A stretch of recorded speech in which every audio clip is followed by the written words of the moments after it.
وصفة النهاردة الفطير المشلتت في الطاسة على البوتاجاز كده في 5 دقايق هتكونوا مخلصين. جربتوا قبل كده تشكلوا الفطير المشلتت على شكل وردة وتعملوه في الطاسة من غير فرن؟ انا جربت وبعمله كده على طول فطار او عشاء، وجايه اقول لكم على النتيجة وجايه اقول لكم بعمله ازاي. قرمشة من بره وطراوة وتوريقة من جوه، متأكدة ان انتوا لو جربتوه مش هتبطلوا ابدا تعملوه. بس قبل ما نبتدي، لو اول مرة تشوفوا وصفتي، انا مروة. اول حاجه في البوله بتاعتي هنزل ب4 كوبايات دقيق اللي هما نص كيلو دقيق تقريبا، وعليهم رشه ملح ربع معلقه صغيره كده، وهبدا ازود الميه تدريجي شويه بشويه واقلب شويه بشويه واقلب. الميه تكون فتره، او اقرب يعني مايله للدافيه شويه مش ساقعه. بعد ما الاقي العجين كله او الدقيق كله اختلط بالميه، هبدا الم العجينه على ايدي شويه بشويه لحد ما تلم بالشكل ده، وهسيبها ترتاح ربع ساعه لنص ساعه تقريبا. كده العجينه ما بقتش بتلزق وبقت مستريحه كويس، اقدر ان انا اشكلها على رشه صغيره من الدقيق كده. هبدا ان انا اشكل العجين بتاعي واعمله دواير بالشكل ده. انا هقسم النص كيلو هيطلع لي 5 فطيرات تقريبا لو حجم صغير زي ما هنشوف دلوقتي. بعد ما هقسم العجين بالشكل ده، هسيبه برضو يرتاح ربع ساعة تقريبا لنص ساعة عشان يسهل عليا الفرد. على بقى ما احضر خليط التوريق. خليط التوريق بتاعي هيكون معلقتين سمنة بلدي عليهم معلقتين زيت ومعلقة نشا كبيرة. هقلب كل المكونات دي مع بعض واخلطها كويس جدا ويكون ده القوام بتاعه. هيكون بقى العجين بتاعي ارتاح، هبدأ اخد كورة كورة افردها قدامي بالشكل ده.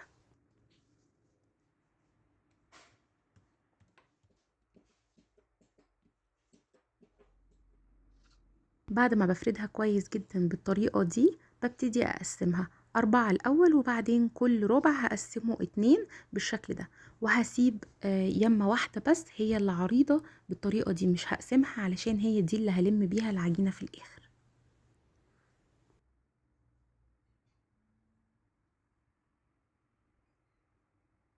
هعملها دلوقتي دي فطيرة فردية اللي هي الفطيرة الصغيرة عادي.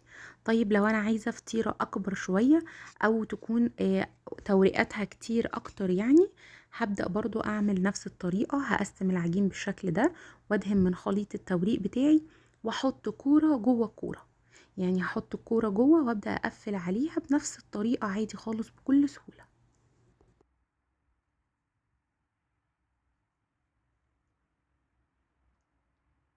بعد ما بلم برضو الفطيرة بتاعتي بالشكل ده، بسيبها ترتاح 10 دقايق كمان علشان تسهل عليا الفرد. وبعدين على الكاونتر بتاعي مسحة زيت خفيفة وهبدأ افرد.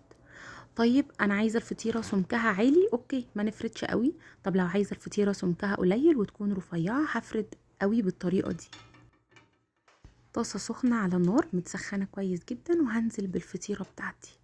اول ما اللون يغير كده، هقوم قلبها على الوش التاني وهبدأ اقلب مرة 2 3. هلاقيها بتتنفخ معايا والبخار او السخونية بتدخل جوه الفطيرة ذات نفسها.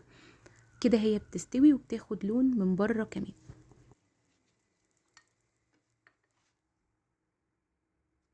اقدر بعد ما اطلعها ان انا احطها في طبق التقديم بتاعي واغطيها بفوطة نظيفة، او لو عايزاها مقرمشة من بره، لا مش هغطيها وهسيبها في الجو عادي خالص.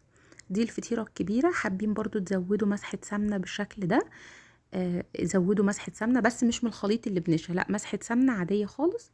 زودوا عليها وهيكون في الاخر بالشكل ده. احلى فطير مشلتت ممكن تاكلوه. الفطير طعمه اكتر من روعة، مورق من جوه، سمنته مظبوطة مش كتير قوي ولا قليلة. قوموا اعملوه كده فطار او عشاء بكل سهولة وبساطة، مفهوش حتى اي تكنيك صعب. تقدروا كمان تحطوا فطيرتين فوق بعض صغيرين عليهم رشة سكر بودر وشوية حليب تسقوهم بيها وتتقلب بغاشة. خطير. انا كده خلصت وصفتي خلاص. ولو عجبتكم وصفة النهاردة ما تنسوش تعملوا لايك وشير للفيديو عشان يوصل للحبايب وحبايب الحبايب. اشوفكم على خير في فيديو جديد ووصفة جديدة. ما تنسوش تتابعوني على الفيسبوك واليوتيوب عشان يوصلكم كل جديد اول باول. الف هنا وعافية على قلبكم وقلب ولادكم مقدما، ومع الف سلامة وباي باي.